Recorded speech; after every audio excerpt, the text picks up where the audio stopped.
कौशल्या दशरथ के नंदन, राम ललाट पे शोभित चंदन। रघुपति की जय बोले लक्ष्मण, राम सिया का हो अभिनंदन। अंजनी पुत्र पड़े है चरण में, राम सिया जपते तन मन में। मंगल भवन अमंगल हारी,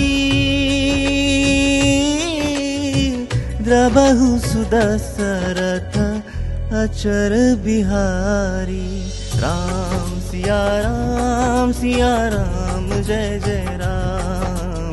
राम सिया राम जय जय राम। राम सिया राम जय जय राम। राम सिया राम जय जय राम।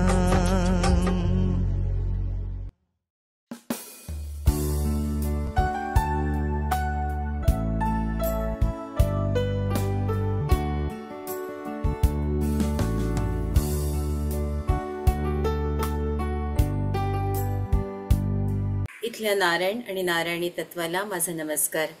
आज सीतायनाच्या तिसऱ्या भागात बघूया पुढे काय होतं ते।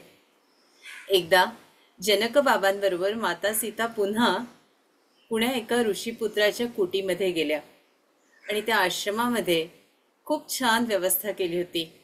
हा आश्रम खूप सुंदर होता। चारी बाजूनी डोंगर, खूप दूर एक जंगल आणि तिथे वाहणारी नदी। माताजी साठी खास एक कुटी बांधली होती आणि ती मधोमध होती। त्याच्यात पुन्हा उषा, मीनाक्षी आणि माता सीता या तिघी वास्तव्याला आल्या आणि एक कुटी जवळच होती ती जनक महाराजांची। सगळ्या शिष्यांच्या अशा छोट्या कुट्या रांगेत बांधल्या गेल्या होत्या। खूप सुबक आणि सुंदर व्यवस्था। इथे उषानी मातेसाठी एक छान बिछाना सजवला होता की माता इथे या सुंदर गादीवर आता आपली झोपेल, आराम करेल। ती थकली असावी, बरीच वणवण झाली होती, खूप ऊन होतं आणि मातेला आता त्रास झाला असावा असं तिला वाटलं। मीनाक्षी, आवाज दे, मातेला सांग आता झोपायचे म्हणून। तर मीनाक्षी बाहेर आली। इथेच कुठेतरी माता असावी, पण माता कुठेच दिसेना। अरे, आत्ता तर होती, आता कुठे गेली? तिने शोध घेतला जवळपास, पण ती गवसली नाही। सगळं जंगल नवीन होतं। अमावास्येची ती रात्र होती। खूप काळोख सगळीकडे पसरलेला होता। आता जनक बाबांना सांगावं का? बघायला गेली तर सगळे जण खूप ध्यानात होते। महाराजांशीही आता बोलता यायचं नाही। काय करावं काही सुचेना। आणि मग ती तशीच वाट बघत बसली की बाबा जेव्हा डोळे उघडतील तेव्हा आपण त्यांच्याशी बोलू। 3-3:30ची वेळ असावी। बाबांनी हळूच डोळे उघडले। तशी ती धावत गेली। बाबा, मला क्षमा करा हो। बाबा, मला खरंच क्षमा करा। माझं लक्ष नव्हतं आणि माता सीता इथून निघून गेली। ही अमावास्येची काळोखी रात्र आहे। माता कुठे गेली मला ठाऊक नाही। अगं मीनाक्षी, सांभाळ स्वतःला, काळजी करू नको। जप आणि जा, तू झोप, कुटीचं दार लावून घे। बाबांनी जरी असं मला सांगितलं, आश्वस्त होऊन मला धीर दिला, तरी माझी बेचैनी वाढली होती। आणि मी आता काय करायचं? मी रात्रभर रडत होते, एक क्षणही झोपली नाही। झुंजूमुंजू झाल्याची वेळ होती ती आणि बाबा कुटीच्या बाहेर जाताना दिसले। तोच मी बाबा म्हणत त्यांच्या मागे धावले आणि त्यांच्या मागोमाग चालू लागले। बेटा मीनाक्षी, तू कशाला काळजी केली? सीता कुठे आहे ते मला ठाऊक आहे. सांभाळ स्वतःला, असं म्हणत बाबा आणि मी ती वाट तुडवत होतो. आम्ही जंगलात गेलो. एका झाडाच्या आड बाबा हळूच ते काटेरी कुंपण दूर सारून त्या झाडाजवळ गेले. सीता माकडणीच्या मांडीवर छान गाढ झोपली होती. माकडणीला चाहूल लागली आणि तिने पटकन चित्कारली. तिनं आवाज केला आणि टुणकन झाडावर ती चढून गेली. तोच तिच्या मागे तिची छोटी छोटी पिल्लं सुद्धा उडी मारून निघून गेले. सीताने डोळे उघडले. पिताजी, आपण? बाबा एकही शब्द बोलले नाही. त्यांनी चटकन त्या लहानशा सीताला उचलून घेतलं आणि आश्रमात आणलं आणि एकच वाक्य बोलले, सीते, आश्रमातून बाहेर निघताना तू आमच्यापैकी कुणाला तरी सांगायला हवे.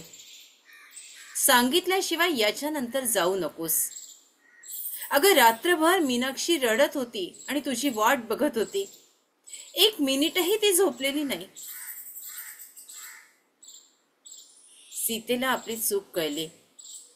हो बाबा, माझा तिथे राहण्याचा उद्देश नव्हता, हेतू नव्हता. पण माकडणीचं एक पिलू झाडावरून खाली पडलं आणि पडल्यावर ते मरून गेलं. ती खूप आक्रोश करत होती. तो आक्रोश मला ऐकू येत होता.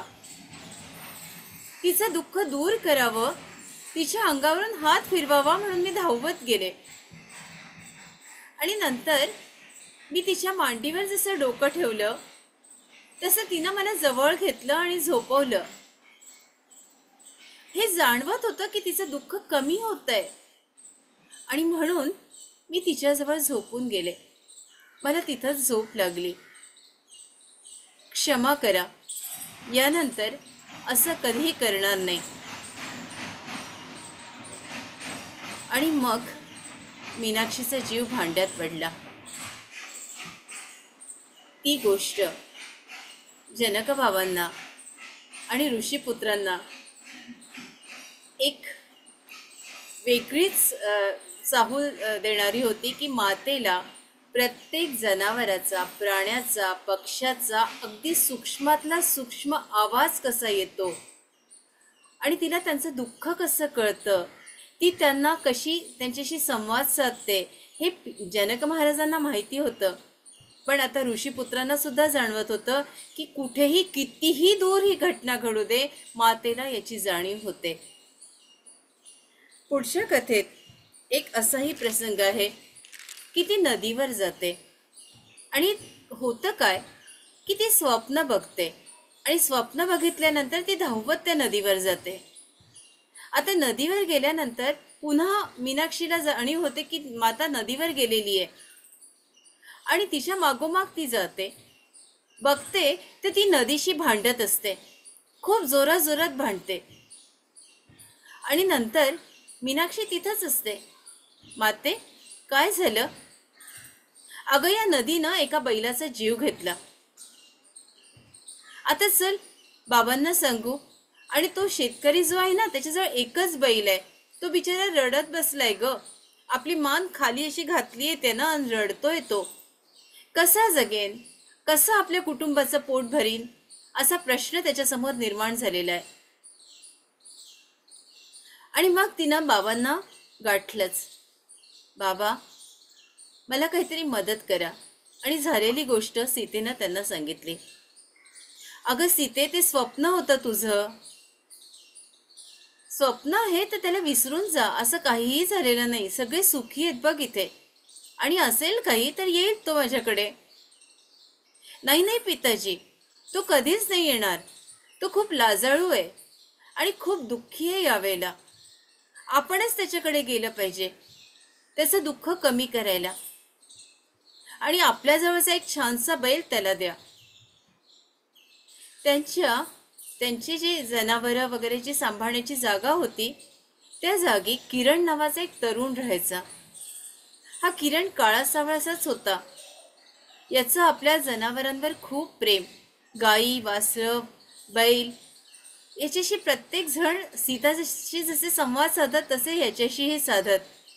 आणि मग त्याला सांगण्यात आलं की चांगल्यातला उत्तमातला उत्तम बैल घेऊन ये. तो बैल घेऊन आला आणि मग या तिघा चौघांची मिरवणूक सगळ्या दूरवर राज्यात निघाली की त्या शेतकऱ्याला बघायचं. बरं, या शेतकऱ्याला कुठं बघायचं, कुठे दिसेल हा? कित्येक मैलोन मैल ते फिरले आणि मग माता म्हणाली, तो झऱ्याच्या जवळ आहे, तिथं आपण बघू. आणि मग तिथे एक जण कुणीतरी असा मान खाली घालून रडत बसला होता. मग महाराज जसे जवळ गेले तसं त्यांना हात जोडले आणि आपलं गाऱ्हाणं महाराजांना सांगितलं. अरे, आम्हाला तुझं गाऱ्हाणं कधीच कळलं. हा घे बैल. त्याच्यावर त्यांना धन्यवाद दिले की महाराजा, तुमच्यामुळे मला हा बैल मिळतोय ना, हो, नाही तर माझं जे कुटुंब होतं ते उपाशी मेलं असतं. हो, मी कशी कसली असती जमीन. याच्यात माझा काहीही रोल नाही. हे जे आहे ते सीतेनं केलेलं आहे. सीतेला याची जाणीव झाली आणि सीतेनं तुला बैल दिलेला आहे. तुला काय काय हवं ते आम्हाला सांग, त्या सगळ्या गोष्टी तुला मिळतील. ही गोष्ट ते शेतकऱ्याचं दुःख कसं दूर झालं. आज कित्येक असे शेतकरी आहेत की बिचारे त्यांची उपासमार होते. त्यांची मुलं शाळेत का जातात तर मुठभर खिचडीसाठी. आणि आपण जेव्हा गावागावात जातो आणि त्यांना विचारतो आज काय खाल्लं, तर म्हणतात आज ना खिचडी केली होती. जसं आपल्या घरी पुरणाची पोळी आणि श्रीखंड होतं ना, तसं गावोगावी या खिचडीला अजूनही मोल आहे. शेतकरी कापूस पिकवतो पण त्याला कापसाच्या गादीवर झोपता नाही येतो, तरट टाकतो आणि त्याच्यावर झोपतो. या शेतकऱ्याची अनास्था ही का झाली, हा प्रश्न आपल्या सगळ्यांना पडतो आहे आणि याचं उत्तरही आपल्याला शोधायचं आहे. यांच्यासाठी प्रार्थना रोज करायची आहे, कारण तो कसतो म्हणून आपल्याला मुठभर अन्न मिळतं आणि आपण आनंदानं जगतोय. केवळ कृतज्ञता व्यक्त करायलाच हवी आणि त्याच्याशिवाय या शेतकऱ्याचं कसं कल्याण करता येईल आणि यांना आपण कशी मदत करता येईल याचाही आपल्याला थोडा विचार नक्कीच करायला हवा. मिथिलेपासून थोड्या अंतरावर एक आश्रम होता आणि या आश्रमात आज जनक बाबा आणि माता सीता दोघंही तिथं उपस्थित होते. जनक बाबा सहजपणे त्या ऋषीपुत्रांशी बोलत बोलत कुटीत आत गेले, पण माता सीता काही त्या कुटीत जाईना. बाबांनी आवाज दिले, नाही, मला अंगणातच बरं वाटतं, मी इथेच राहीन. आणि मग तिचं ते तुटक तुटक वागणं आणि ऋषीपुत्रांशी न बोलणं, आत कुटीत न येणं किंवा कुठल्या सभेत भाग न घेणं बाबांना नक्कीच खटकलं. आणि मग थोडा अवधी बघून ते म्हणाले, सीता, तू त्यांचा अपराध करते असं तुला वाटत नाही का? तू अनास्था करते, अनादर करते असं तुला वाटत नाही? मला वाटतंय की कुठेतरी भीती की तुझ्या हातून हा त्यांचा अनादर होतोय बेटा. पिताजी, मी दिलगीर आहे, जर माझ्यामुळे तुम्हाला त्रास झाला असेल तर. पण अनास्था, अनादर, अपमान त्यांनी केलेला आहे. त्यांनी, अगं ते किती छान वागतात आहे तुझ्याशी, किती महत्व देतात आहे, किती सन्मान देतात आहे तुला, आणि तू मात्र तुटक तुटक. आणि मग ती त्यांचा इवलस बोट धरून जंगलात नेते आणि जंगलात जे झाडं तोडून टाकलेले असतात, त्यात खोडं राहिलेले असतात ना, ती खोडं दाखवते. आणि बघा पिताजी, सगळी झाडं कशी तोडून टाकलेली आहेत, ही इथे खोडं शिल्लक आहेत. कुठलीच परवानगी नाही, कुठलीच विचारणा नाही. मी दुःखी झाली आहे, मला खूप वाईट वाटतंय बाबा, मला वाईट वाटतंय. आणि मग तिची सल जनक बाबांना पोचते. ते सभा घेतात आणि सभेत ऋषीपुत्रांना सांगतात की माझी मुलगी इथे आल्यापासून खूप दुःखी आहे, खूप कष्टी आहे. सगळे हादरून जातात. नक्की काय झालं? आम्ही तर इतकं चांगलं स्वागत केलं, आम्ही तर इतका चांगला सन्मान देतोय, मग कुठं आमचं चुकलं? त्यावर जी सन्मानाची जागा असते, खुर्ची असते, ती जनक महाराजांसाठी असते.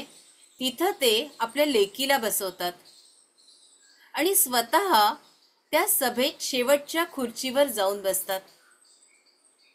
सीते, आता तू तुझं गाऱ्हाणं मांड. आयुष्यात पहिल्यांदाच हे लहानसं लेकरू, ही बाल सीता या ऋषीपुत्रांसमोर बोलणार असते.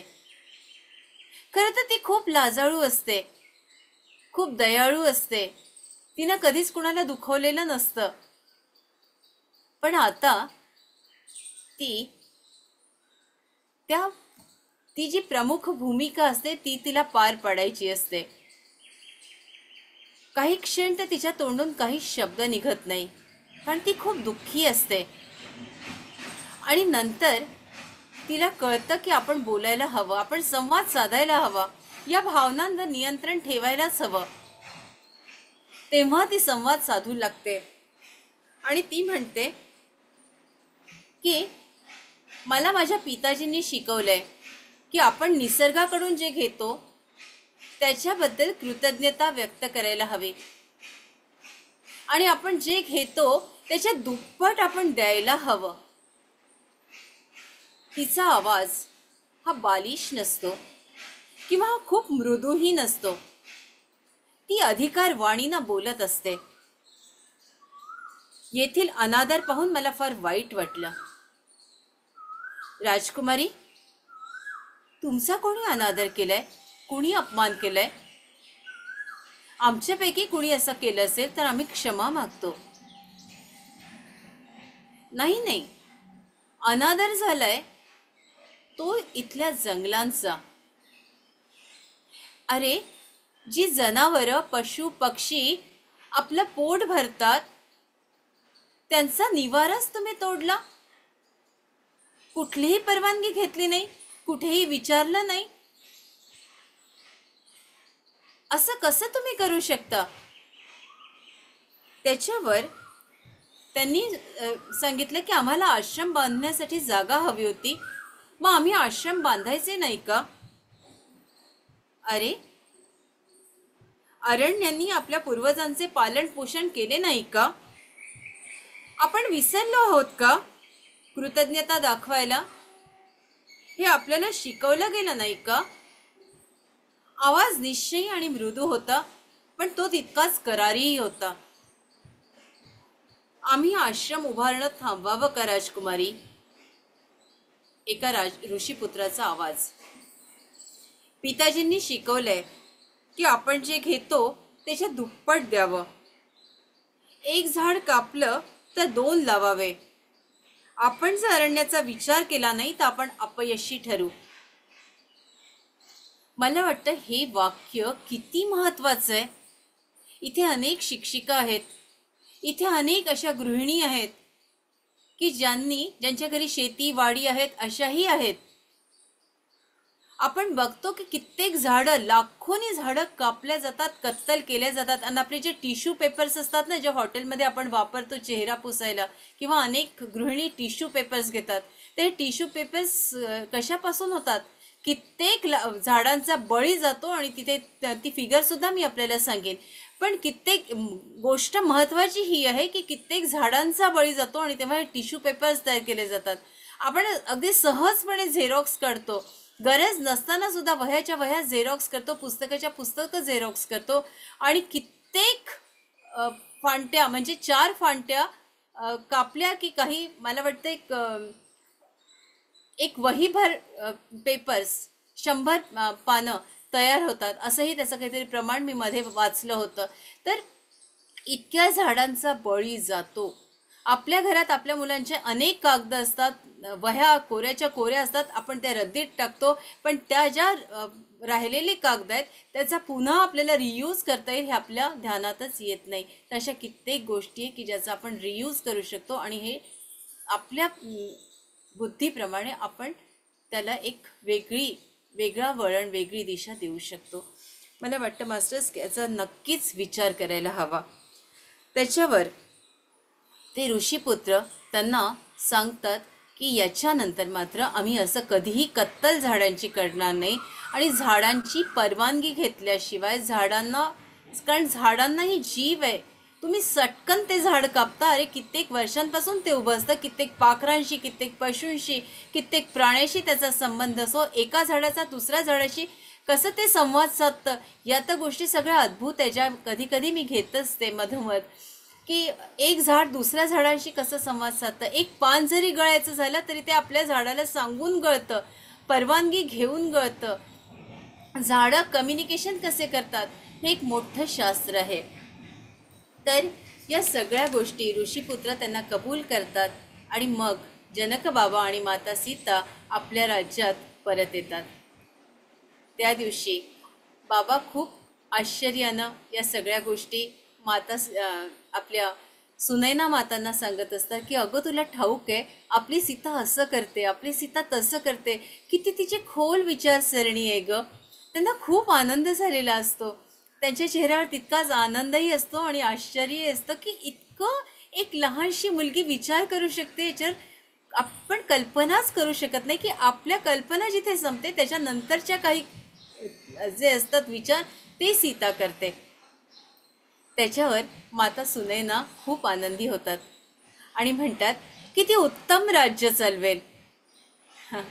याच्यावर बाबा, मी कित्येकदा प्रयत्न केला सीतेचं भविष्य बघण्याचा, पण ती शक्ती मला सीतेचं भविष्य बघूच देत नाही. आणि अगं आपण राज्यापुरतं तिला नाही ग बांधून ठेवू शकत. हेच राज्य काय, ती ज्या राज्यात दुसऱ्या राज्यात जाईल ना ते राज्य सुद्धा तिला बांधू नाही शकणार. ती या जगावर राज्य करायला आली आहे, या जगाची, या विश्वाची ती काळजी घ्यायला आलेली आहे. तर माता सीतेचं जेव्हा आपण अभ्यास करतो आणि माता सीतेचं चरित्र समजावून घेतो तेव्हा अशा गोष्टी आपल्याला कळतात की किती सीता माता प्रेम करत होती. वृक्षवल्ली आम्हा सोयरे वनचरे असं तुकाराम महाराज का म्हणतात. आणि जोवर आपलं या वृक्षांशी, पशूंशी, पक्ष्यांशी जोवर आपण संवाद साधू शकत नाही तोवर आपण माणूसच नाही ना. आपण जर माणूस आहोत तर आपण सगळ्यात आधी यांच्यावर प्रेम करायला हवं. आध्यात्मिक प्रगती, साधना हे सगळ्या पुढच्या गोष्टी येतो. पण आपण निदान जर काही झाडं सुकली असतील तर त्यांना पाणी टाकायला हवं, त्यांच्या अंगावरून हात फिरवायला हवं. एक आता गोष्ट निघाली आहे म्हणून सांगते की आमच्या सगळ्यांच्या फायद्याची आहे की काही झाडं अशी करपून जातात, उन्हाने करपतात. तर असे 3-4 झाडं होती ती करपली तर नेहमीच मी त्यांच्या अंगावरून हात फिरवते आणि एक औषध सांगते की ते औषध तुम्ही वापरा, म्हणजे तुमची जर झाडं अशी करपली असतील तर त्यांना अगदी तुम्हाला दिसेल संध्याकाळपर्यंत ते फुलून जातील. तर वॉलनट आणि रेस्क्यू रेमेडी ही 2 औषधं आहेत जी आपली बॅचफ्लॉवरची औषध आहे. ही औषधं 5-5 थेंब तुम्ही एका मगात, एका पाण्याच्या ग्लासमध्ये जरी घातली आणि ही जर त्या झाडावर अशी शिंपली तर तुमची तुळस किंवा तुमचे काही चमेली, माझं तर पूर्ण सुकून गेली होती आणि ती सुकलेली चमेली पुन्हा दुसऱ्या-तिसऱ्या दिवशीच तिला आता अगदी नवीन पालवी फुटलेली आहे. तर ही 2 काही औषध, दुसरं नाव सांगा ना प्लीज. रेस्क्यू रेमेडी आणि वॉलनट. Rescue remedy. हा, रेस्क्यू रेमेडी आणि वॉलनट. काही होमिओपॅथी आहेत का त्याचं ती हे औषधं? तुम्हाला याच्यावर पाठवते. हा चालेल वॉलनट ताई. का? हा, वॉलनट का? वॉलनट स्पेलिंग सहित लिहिते.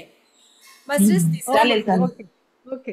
तिसरा मुद्दा घेते की तिसरा मुद्दा असा आहे की जनक बाबा नेहमी नामस्मरण करीत आणि मंत्र दीक्षा ज्या ऋषीकडून त्यांनी घेतली होती त्या ऋषीची सीतेची भेट व्हावी म्हणून ते सीतेला तिथं घेऊन जातात आणि तिथं त्यांच्याशी काय संवाद होतो तो आपल्यासमोर ठेवते की त्या कंपनांबद्दल बोलत असतात, नादाबद्दल बोलत असतात आणि की नाद हा खूप महत्त्वाचा आहे. नादामुळे कंपनं निर्माण होतात आणि कंपनं हेच रहस्य आहे असं त्या सांगतात.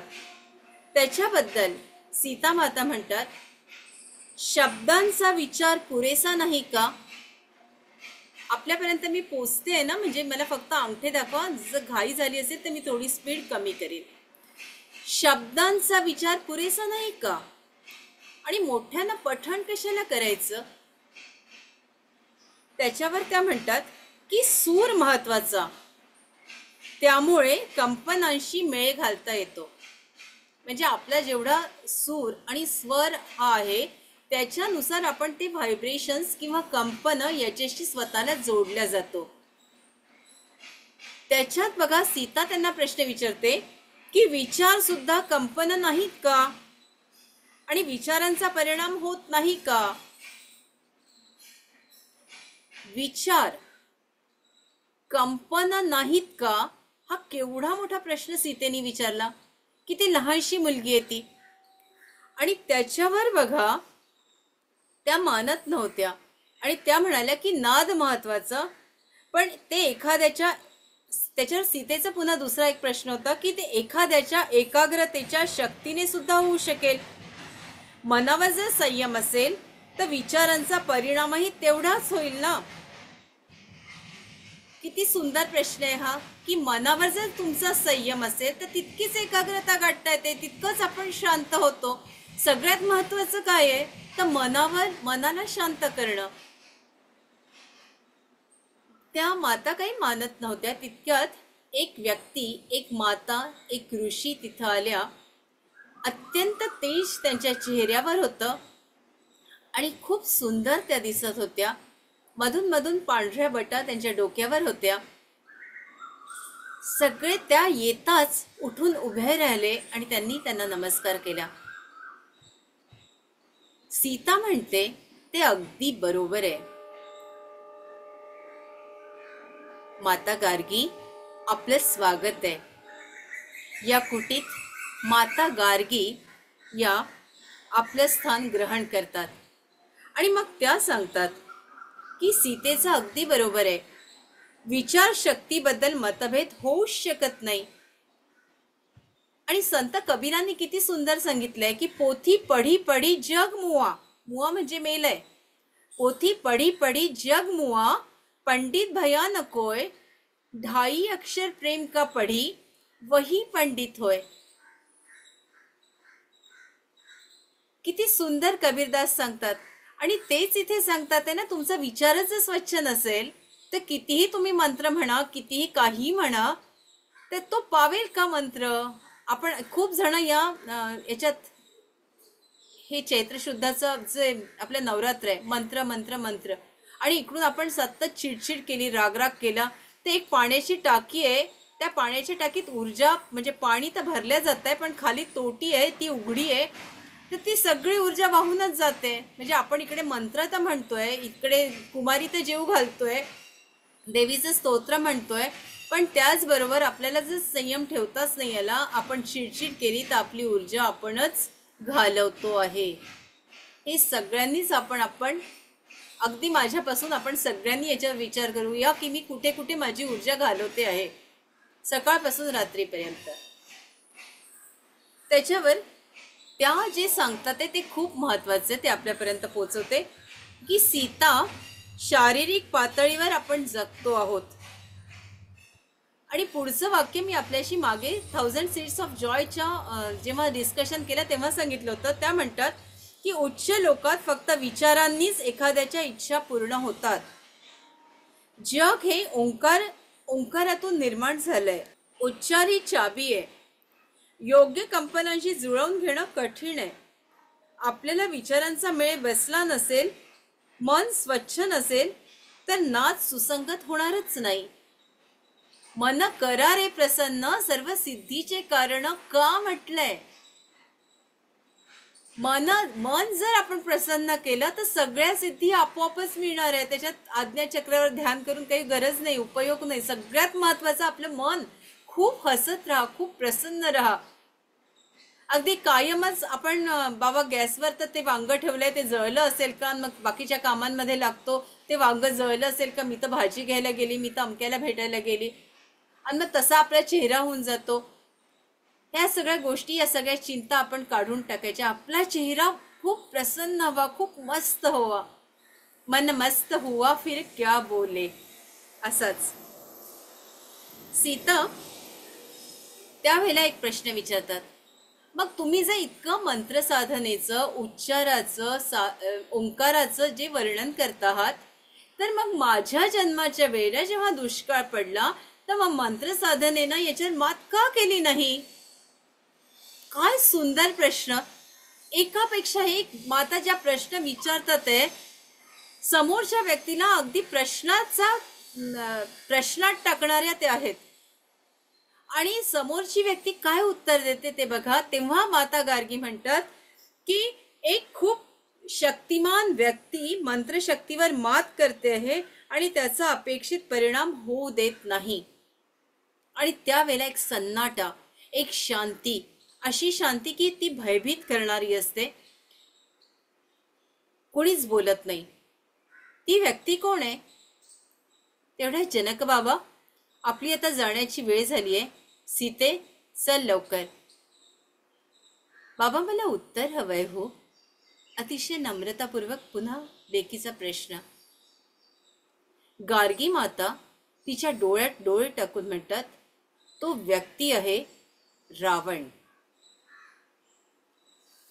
आणि मग चुकीच्या हाताची शक्ती गेली तर तिचं कसं मोठं नुकसान होतं, याचं मूर्तिमंत उदाहरण म्हणजे रावण.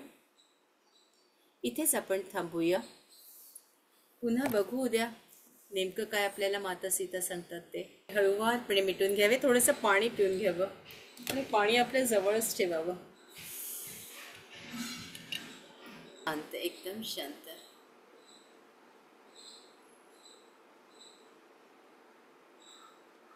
सगळ्यात महत्वाचं पृथ्वी तत्व, आणि माता सीता या पृथ्वी तत्वाच्या अधिपती आहेत.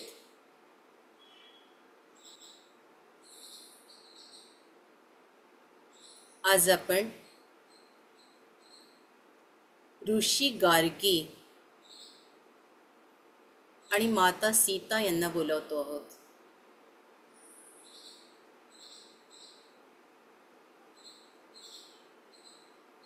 मास्टर्स,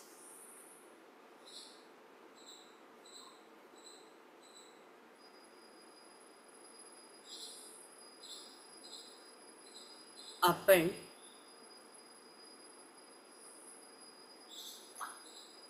विदिशाला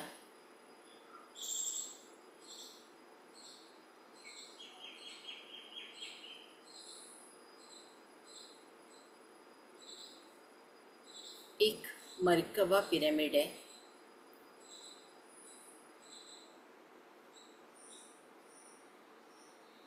काही कोस दूर एका जंगलात, विदिशाच्या जवळ,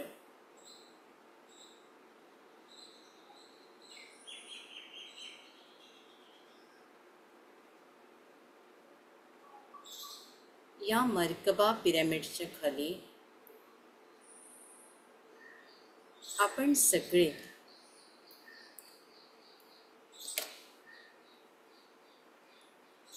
एक गोलाकार करून बसलेलो आहोत.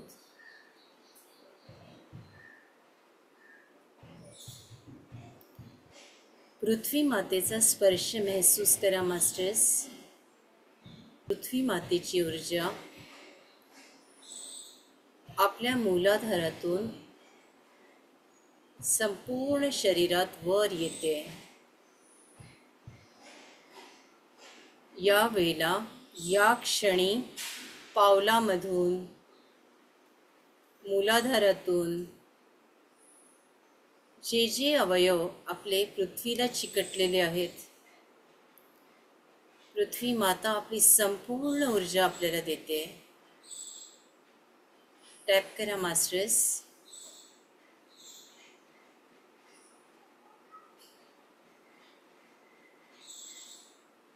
पूर्ण कनेक्ट व्हा. तुम्हाला जाणवतंय कंपन. तुमच्या पावलामधून ही सगळी ऊर्जा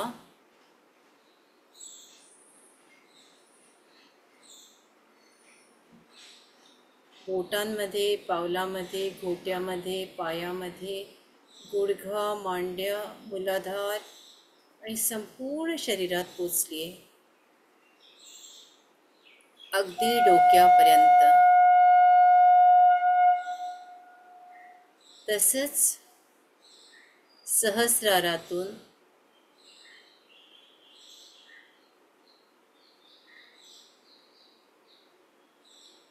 आपल्या पावलापर्यंत.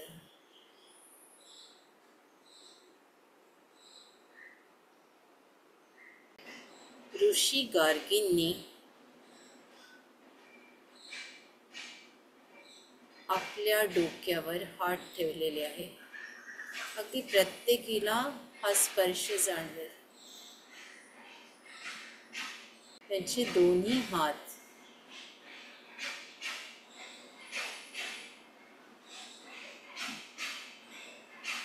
त्यांनी आपल्या डोक्यावर ठेवले.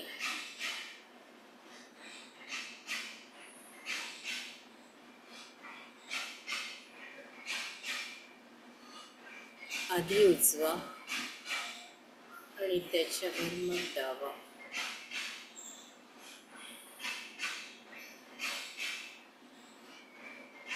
आपले डोकं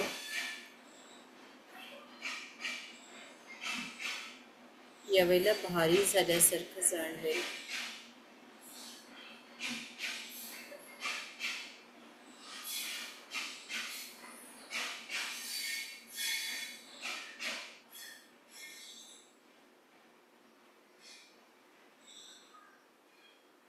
या ऊर्जेशी एकरूप व्हा मास्टर्स.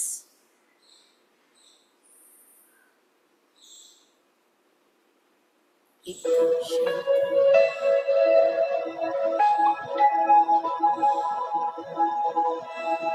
एकदम शांत.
कुठं आहे रे?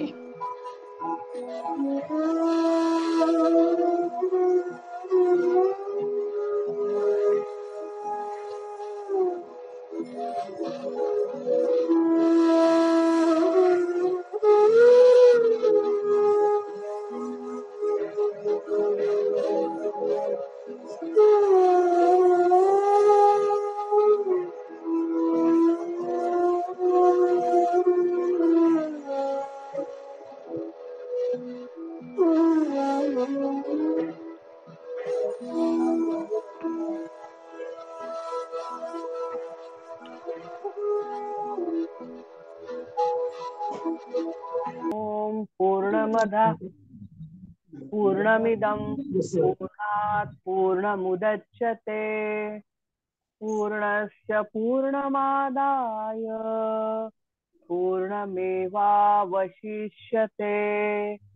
ओम शांति शांति शांती. कधी कधी मातेची इच्छा असते ना, तसं ध्यान होतं. हो पण शांत झालं ध्यान. हो ऊर्जा खूप होती. शेवटी अनुपमा ताईने बरं बरं ठीक आहे. मास्टर सगळ्यांची रजा मागते. Thank you very much. उद्या भेटूया. धन्यवाद.